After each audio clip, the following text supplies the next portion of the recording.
क्या कोई एक वाक्य इंसान की पूरी किस्मत बदल सकता है? क्या ऐसा संभव है कि जो व्यक्ति संसार के प्रेम में डूबा हो वही आगे चलकर भगवान का सबसे बड़ा भक्त बन जाए? आज की कथा एक ऐसे युवक की है जिसने एक रात ऐसा निर्णय लिया जिसने इतिहास बदल दिया। लेकिन उस निर्णय तक पहुंचने से पहले उसे अपमान मिला, अकेलापन मिला, मोह मिला और फिर मिला ऐसा दिव्य संकेत जिसने उसके जीवन को अमर बना दिया। कहानी का अंतिम भाग बिल्कुल भी मिस मत कीजिए, क्योंकि वहीं छिपा है वह रहस्य जो शायद आपकी सोच भी बदल दे।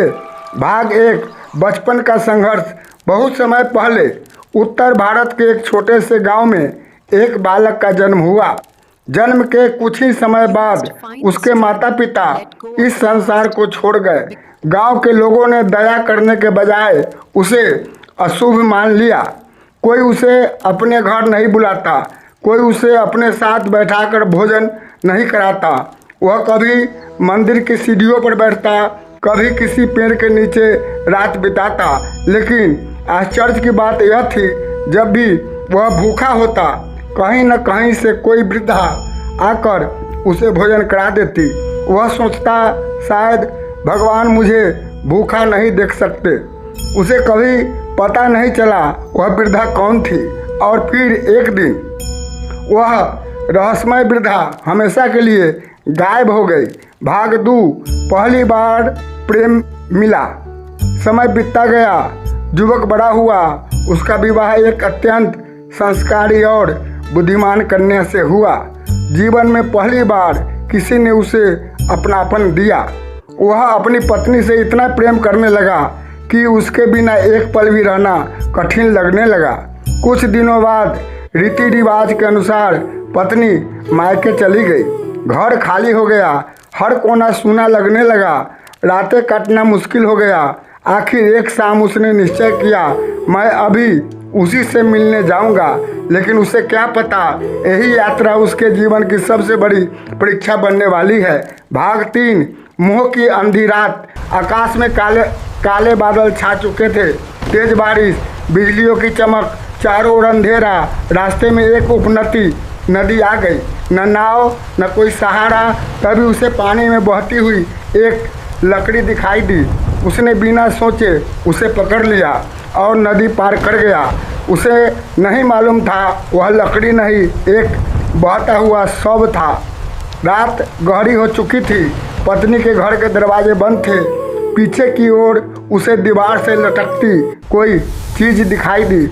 उसे लगा किसी ने रस्सी बांध दी है। वह उसी के सहारे ऊपर चढ़ गया। कमरे में पहुंचते ही पत्नी घबराकर उठ बैठी। जब दीपक की रोशनी बाहर गई तो पता चला जिसे रस्सी समझकर वह चढ़ा वह एक विशाल अजगर था। क्षण भर के लिए पूरा घर स्तब्ध रह गया। भाग 4, एक वाक्य जिसने सब बदल दिया।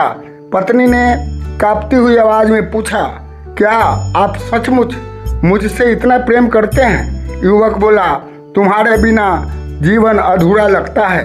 पत्नी कुछ देर मौन रही, फिर बोली, यदि यही प्रेम तुमने ईश्वर से किया होता तो आज तुम्हें परम आनंद मिल चुका होता। बस इतना सुनना था। वह युवक चुप हो गया। उसकी आंखों के सामने पूरा जीवन घूम गया। जिस प्रेम के पीछे वह भाग रहा था वह नश्वर था, और जिसे वह भूल चुका था वह शाश्वत था। उसने उसी क्षण निर्णय लिया, अब जीवन केवल भगवान के लिए होगा। वह बिना कुछ कहे उसी रात वापस लौट गया। भाग 5, दिव्य संकेत। अब वह गांव-गांव घूमने लगा। जहां जाता भगवान की कथा सुनाता, भूखों को भोजन कराता, दुखियों को सांत्वना देता। लेकिन उसके हृदय में एक ही इच्छा थी, एक बार प्रभु के दर्शन हो जाए। एक दिन जंगल में ध्यान करते समय एक वृद्ध साधु उसके पास आए। उन्होंने कहा, कल सूर्योदय के समय नदी के घाट पर बैठना। जिस पहले यात्री के चरण धोओगे उसी में तुम्हें उत्तर मिलेगा। अगली सुबह वह घाट पर बैठ गया। सैकड़ों लोग आए, वह सबकी सेवा करता रहा। अचानक एक साधारण वस्त्र पहने बालक उसके सामने आया। उसके चेहरे पर अद्भुत तेज था। युवक ने प्रेम से उसके चरण धोए, चंदन लगाया और जैसे ही उसने ऊपर देखा वह बालक मुस्कुराया। क्षण भर में चारों ओर दिव्य प्रकाश फैल गया। घंटियों की ध्वनि गूंज उठी। वह बालक वहाँ नहीं था, लेकिन वातावरण में ऐसी सुगंध फैल गई जिसे शब्दों में नहीं बांधा जा सकता। तभी पीछे खड़े एक महात्मा बोले, भाग्यशाली हो पुत्र, आज स्वयं प्रभु तुम्हारी सेवा स्वीकार करके गए हैं। युवक की आंखों से आंसू बहने लगे। उसे समझ आ गया, भगवान को पाने का मार्ग ज्ञान से नहीं, सेवा, प्रेम, विनम्रता और समर्पण से खुलता है। दोस्तों, इस कथा का संदेश केवल इतना है, जिस प्रेम में केवल स्वार्थ हो वह एक दिन समाप्त हो जाता है, लेकिन जो प्रेम भगवान, सेवा और सत्य के लिए हो वह इंसान को साधारण से असाधारण बना देता है।